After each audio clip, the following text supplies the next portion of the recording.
Oh hi there, Happy New Year's and such. Sorry for the lack of videos, but I had like the nastiest flu in the history of mankind. I was constantly snorting and sneezing and coughing. So hot. And while I was at it, I was thinking that if there is a god, then my flu is definitely one of those things that suggest he must be a really funny guy. In a very fucked up way. And I say a guy because the misogyny of all the holy books I ever came across makes it pretty unlikely for God to be a woman. Now, if the holiness of those texts was a fraud, then it would make sense. They were written by men in times where women were considered property and inferior and all that shit. But if they are really the word of God, then he's just an asshole. A funny asshole, I can give him that. The very concept of life as it exists on this planet is like the main thing pointing to that. I'm bored. What do? I know. I shall create life. And then I'm gonna make it eat itself. I mean, think about it. If God is all powerful, then he could have created life in a way that it would sustain itself with just like solar energy or something. He's God, he can do anything. But instead he made all these wonderful creatures all around the earth,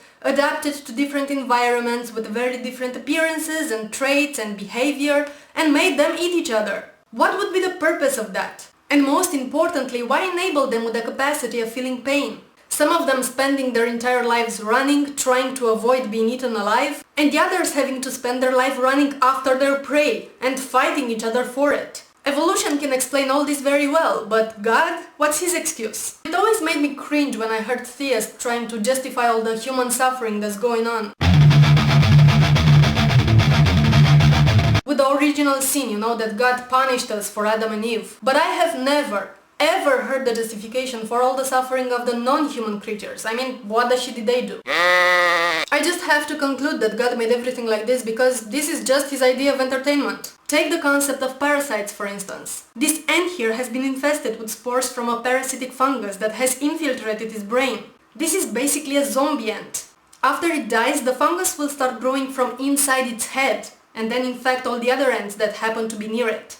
I gave this example with the ant just because I don't want to disturb you with images of what parasites can do to baby deers or something cute like that. The point is that if this is indeed the result of an intelligent mind who created all these complex little horrors with intention, then this just has to be God's version of dark comedy. I'm gonna design a fungus that grows from an ant's brain. I mean, seriously? As for us, you know, his most brilliant creation, just look at the male genitalia. I didn't actually mean to look at it now, you perverts. But really, why put it on the outside of the body if not to make fun of you? Y'all should see your faces when you get kicked in the balls. Actually, I think that the human anatomy is full of anecdotal evidence of God's twisted sense of humor. Okay, so now that I made the human eye, I'm gonna create, conjunctivitis and also astigmatism. Hyperopia, myopia, cataracts. I'm gonna make women bleed from their vaginas.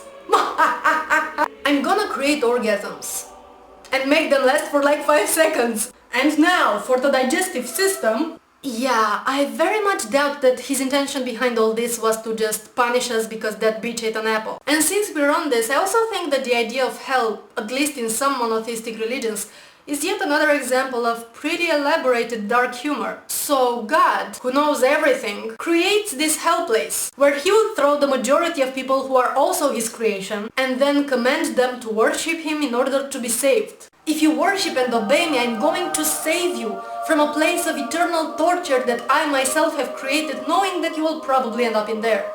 Oh, and you also have to believe that I did it because I love you and I am all good. Comedic genius! As a bit of a side note, don't you find it a little bit ironic that all these bands that play religious-inspired music are just so goddamn awful? I mean, imagine spending eternity in heaven listening to Creed. Or, you know... Oh, give me that Christian side hug! That Christian side hug! Give me that Christian side hug! Just let me burn! Anywho, I hope your holidays were lovely and you were not sick. And please let me know in the comments what are your New Year's resolutions. My only resolution is to not have 2010 again. I also want to announce that the 3rd chapter of my audiobook The Unreasonable God is finally up online. You will find the links in the below bar. And as always, it is available to download for free. And as always, if you do want to make a donation for it, I will really appreciate it. And I think it will also make God laugh less enthusiastically for a while. Yeah. Bye bye, bye, bye, bye, bye.